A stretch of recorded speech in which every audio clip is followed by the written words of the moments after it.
Me encuentro sentado junto a la Sevilla. Van los lingeras. Las misioneras del general, como dicen las descamisadas, y donde hay una misionera, mi general, hay una mujer. No habrá ninguna. No podíamos estar sin castigo. en un amplio salón de reuniones. A los que con su adhesión carnal Aparece esa visión, interesada, puesta austero pero muy luminoso, pero me saluda.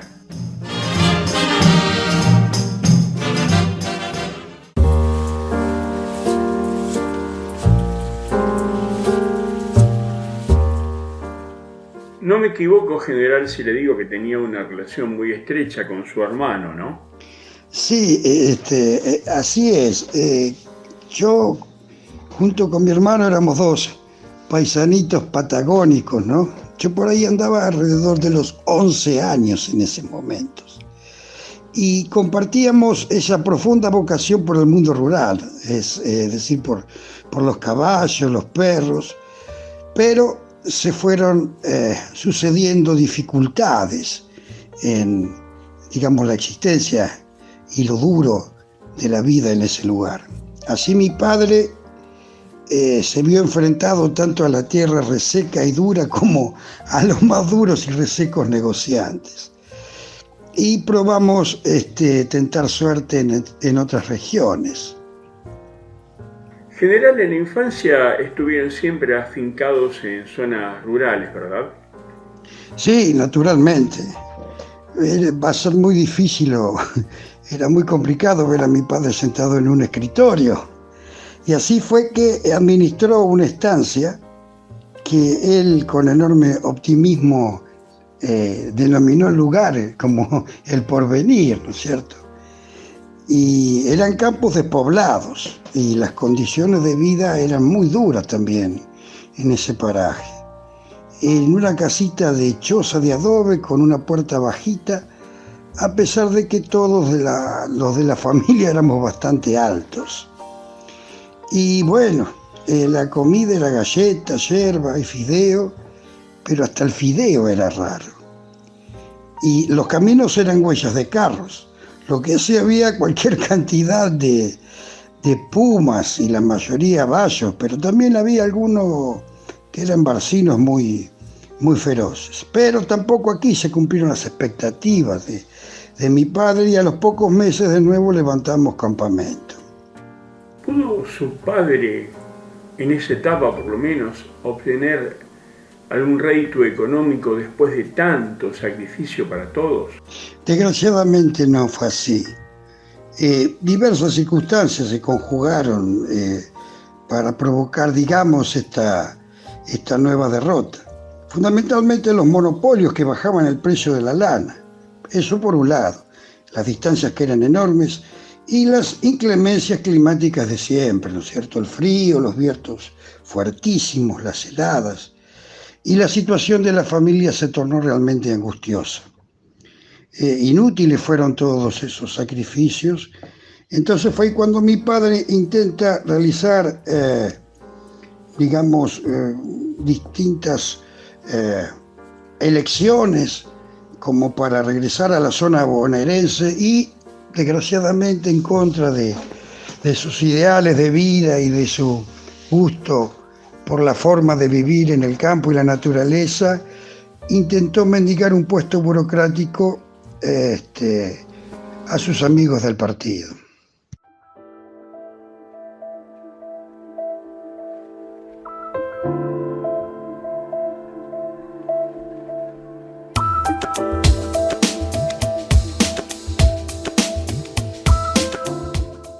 Les agradezco profundamente el que hayan llegado hasta esta histórica Plaza de Mayo. Yo llevo en mis oídos la más maravillosa música que para mí es la palabra del pueblo argentino.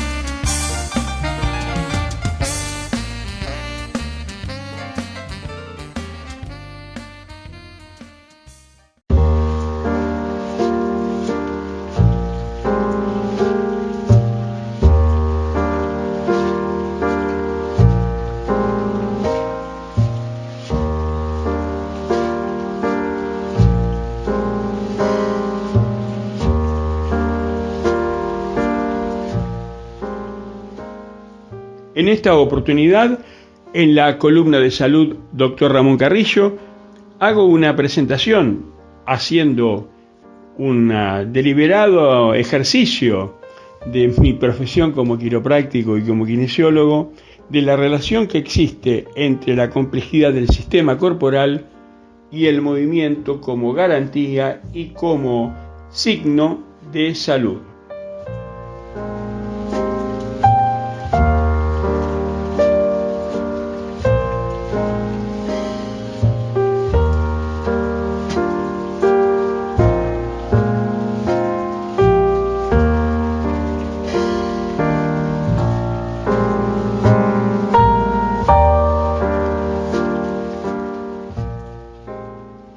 La salud como fenómeno es un fenómeno complejo por definición y se puede poner como ejemplo realmente de la complejidad.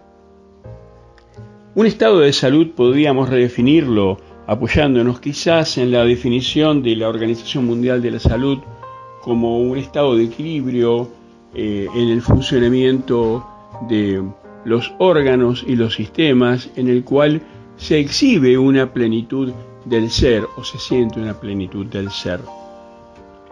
En ese estado de salud convergen sistemas químicos, físicos y biológicos que tienen diferentes líneas de tiempo en sus progresos evolutivos, involutivos y degenerativos, pero a su vez tienen puntos de contacto en cuanto a que utilizan recursos comunes para diferentes objetivos que son difíciles de imaginar como compatibles.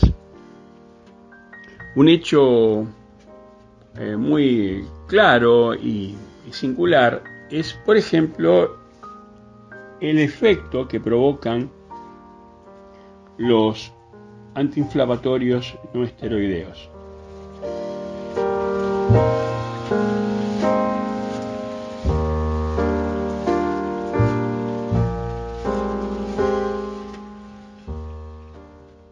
Esta farmacología, los antiinflamatorios no esteroides, son básicamente inhibidores de un producto metabólico intermedio dentro de ese gran proceso que es la inflamación. Este producto intermedio se llama ácido arquidiónico.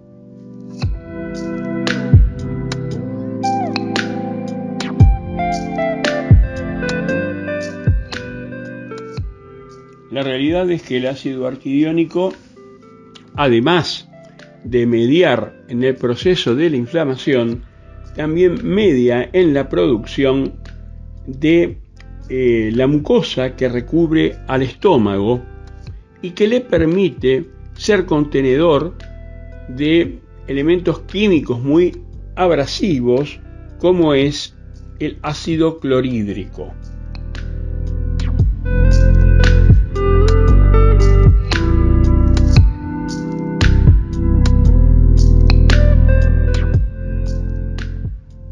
Imagínense que el ácido clorhídrico, mejor conocido como ácido muriático, expuesto a un tejido orgánico es letal, ¿no?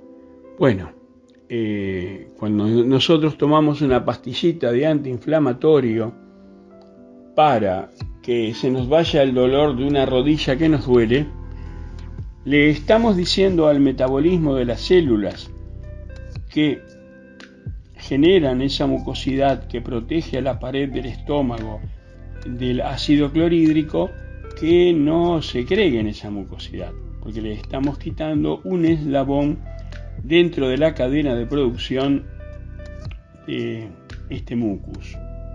Así es que cuando abusamos en dosis o en tiempo sostenido el consumo de los antiinflamatorios no esteroideos, terminamos deteriorando seriamente nuestra salud digestiva.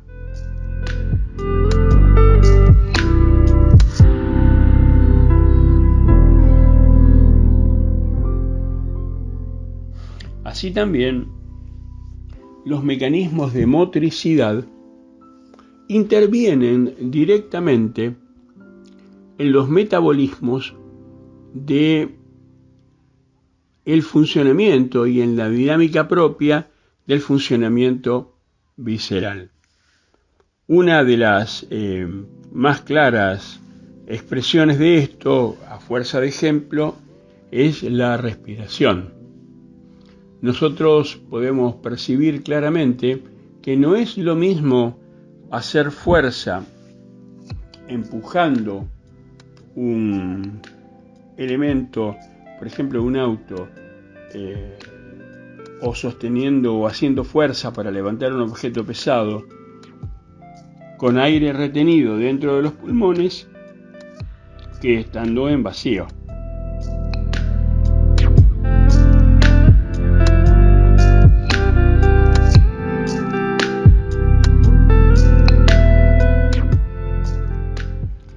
De la misma manera, la respiración profunda abdominal somete a las vísceras del intestino o todo el conjunto de vísceras y órganos subdiafragmáticos a cambios de presión rítmico que favorece sus funciones y favorece la circulación, principalmente la linfática, porque la otra circulación, la sanguínea, va a responder mayoritariamente a la imposición del músculo cardíaco.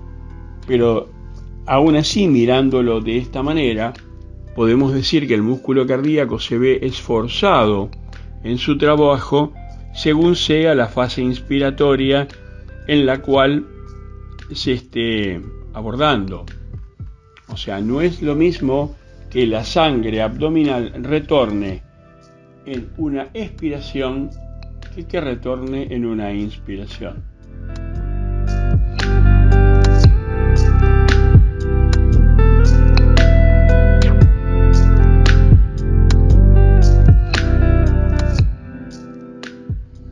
Así, por ejemplo, el hígado también, que está adherido a la cúpula diafragmática, se ve sometido a cambios de presiones rítmicos en la medida que esta respiración es profunda, es coordinada y es sinérgica con la dilatación de la musculatura abdominal, a cambios de presión y desplazamiento que favorecen el drenaje de las vías biliares y la circulación propia dentro de este órgano, que es un gran depósito sanguíneo, por otro lado.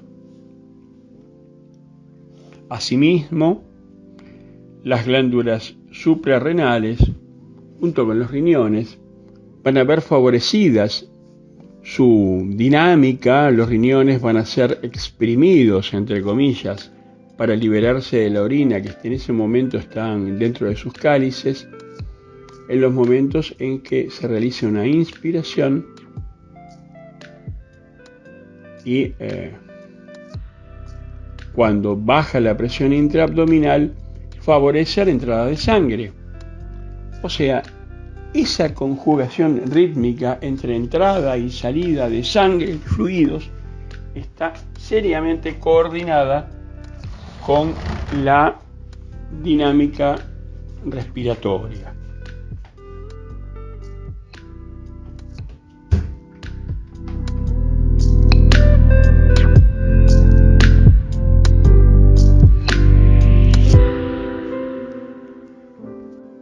Asimismo, hay que tener en cuenta que todas las vísceras que forman parte de nuestro organismo están sostenidas y ligadas al esqueleto de alguna manera, más o menos rígida, pero indudablemente la tensión de las fuerzas que recorren a nuestro organismo afectan a las dimensiones de estas vísceras, o sea, las comprimen o las estiran o las tensionan.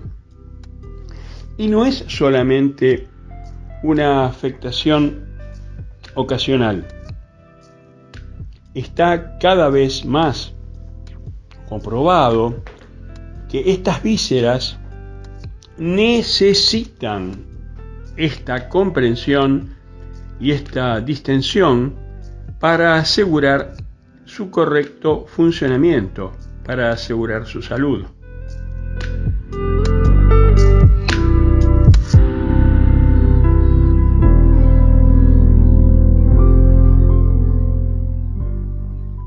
De ahí que el quietismo, que la hipomovilidad, como decimos en el campo de salud, sea un fenómeno drásticamente mórbido, invalidante, perjudicial.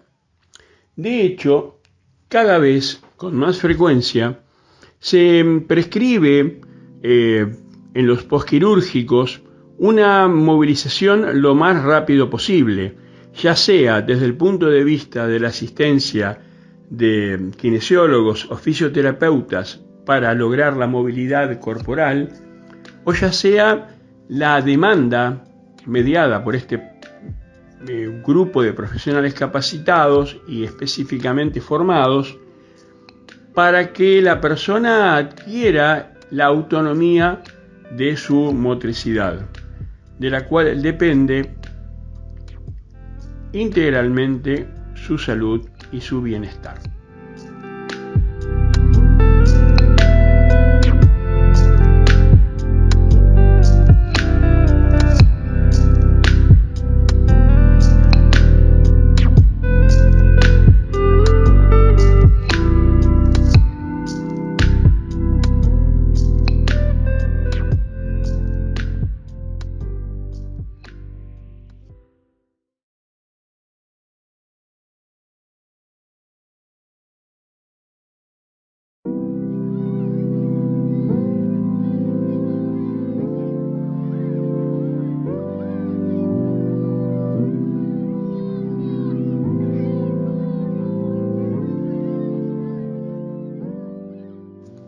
En esta serie de presentaciones que hacemos en Retrovisor, denominada Conociendo al Enemigo, bueno, estamos conociendo las tropas nuestras, ¿no? Acá el autor de este libro, Últimas Noticias de Fidel Castro y el Che, de Editorial Vergara, Rogelio García Lupo, hace un relato sobre su encuentro con un escritor norteamericano muy particular llamado Waldo Frank. Espero lo puedan disfrutar igual que lo estoy disfrutando yo.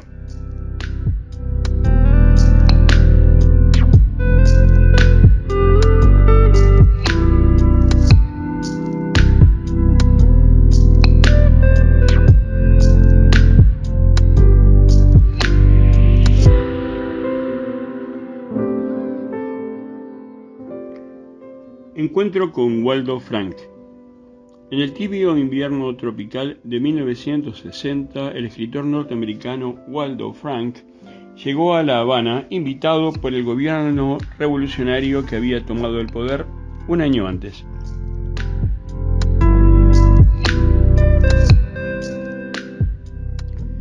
Frank tenía 70 años y una leyenda a sus espaldas. Había sido compañero de ruta de los comunistas norteamericanos, viajó a la Unión Soviética cuando muy pocos lo hacían, le había cambiado la cabeza a Charles Chaplin, tuvo un largo encuentro con Trotsky, ya exilado, y el presidente mexicano Lázaro Cárdenas le pidió que lo acompañara en una gira nacionalista para proclamar que el petróleo era de México y no de los monopolios norteamericanos.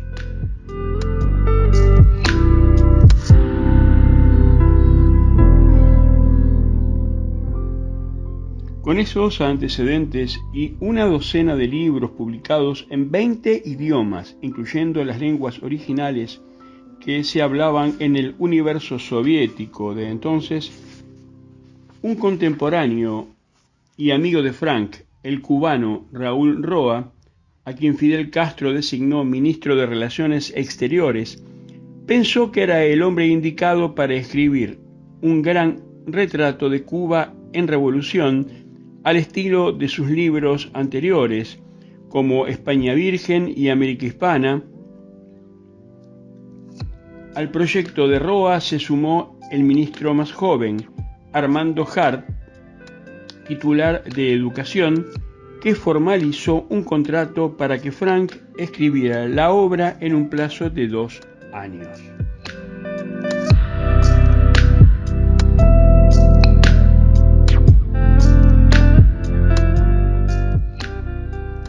Frank tenía amigos en Cuba, como el poeta Nicolás Guillén, con quien se trataba casi familiarmente desde los años de la Guerra Civil Española, cuando los dos fueron agitadores internacionales a favor de la República. Guillén siempre había visto a Frank como un demócrata puro y simple, un demócrata ingenuo. En ese momento de la Revolución Cubana, Guillén, que no había perdido su confianza en la Unión Soviética, apostaba a la relación con Moscú y así se lo dijo a Frank.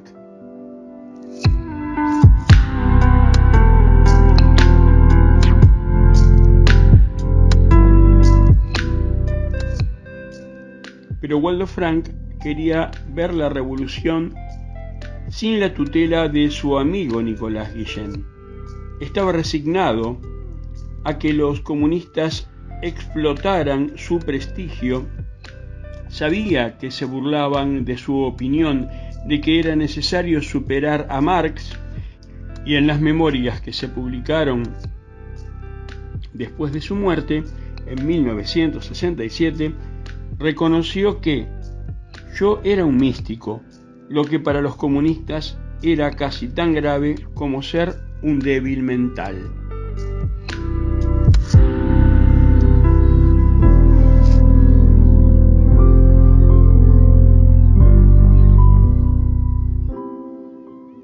Cuando llegó a La Habana comenzó a hablar del comunismo integral, una fórmula que, si bien lo incluía dentro del comunismo, lo separaba del comunismo real, lo distanciaba de Moscú.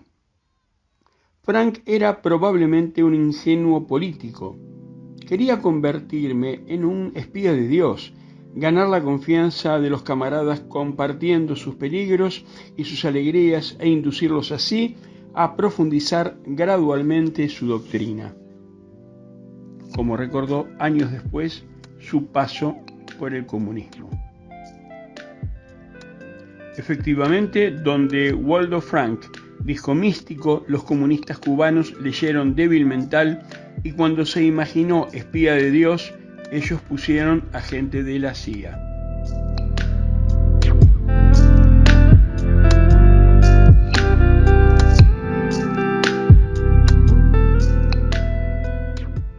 En estas condiciones, el canciller Roa, que no era místico, que no confiaba en el comunismo real de Moscú ni en el comunismo integral de su amigo Frank, pero profesaba un nacionalismo cubano y latinoamericano a toda prueba, tuvo la ocurrencia de que Frank quedara a cargo de los argentinos de Prensa Latina, la agencia de noticias de la Revolución donde trabajábamos varios argentinos. Roa tenía debilidad por la Argentina. Su abuelo había sido secretario de Sarmiento en la Embajada Argentina en los Estados Unidos y un día me confesó que en la Cancillería de Cuba, en esos días de 1960, la mitad tenía una botella, un sobre de dinero mensual de los americanos y la otra mitad de los ingleses. Rodolfo J. Walsh y yo fuimos elegidos para acompañar a Waldo Frank en los primeros tiempos. Lo único que conocíamos de Frank eran algunos de sus libros y 2 hechos de los que ignorábamos la mayoría de los detalles. Había sido Frank quien convenció a Victoria Ocampo de que debía editar la revista Sur en 1930, y durante el gobierno del presidente Ramón Castillo, unos desconocidos le habían propinado una feroz paliza en Buenos Aires.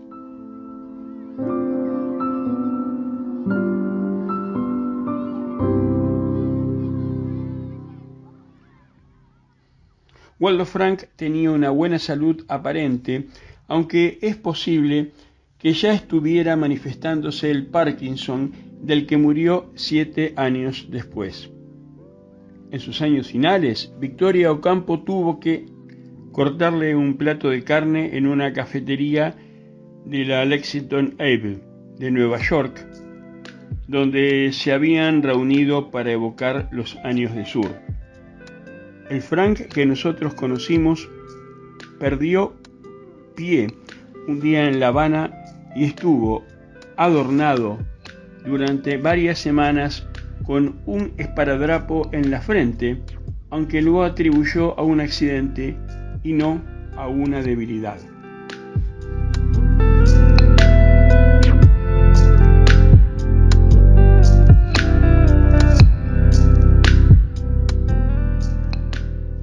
En La Habana se vivía algo irresponsablemente la transición revolucionaria. Estallaban bombas todos los días, había tiroteos a cualquier hora, explotaban los polvorines y hasta se atacó por el aire a la capital desde avionetas que tenían sus bases en los Estados Unidos. Esta situación era contestada con la movilización de la gente en las ciudades y del campo, aunque la tensión permanente comenzaba a destruir el aparato productivo.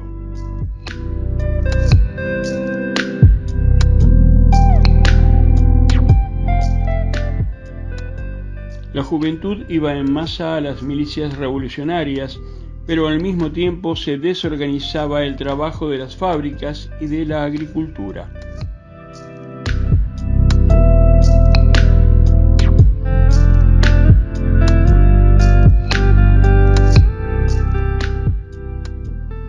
Waldo Frank nos pareció un liberal, impresión que confirmamos cuando nos mostró el contenido de una gran maleta de cuero. Eran botellas de agua mineral comprada en los Estados Unidos. El escritor había trotado por el mundo sin tomar precauciones, ahora tomaba agua pura certificada y no se separaba de sus garrafas por ningún motivo. «Esto parece España en armas», nos dijo el primer encuentro, y enseguida agregó, con una mirada sombría, «Dios mío, que no termine igual».